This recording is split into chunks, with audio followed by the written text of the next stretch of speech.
జానకి కలగనలేదు రాముని సతి కాగలనని ఏనాడు.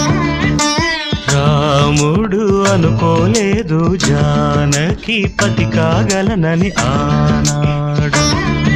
ఆనాడు ఎవరు అనుకోనిది ఈనాడు మనకు నిజమైనది.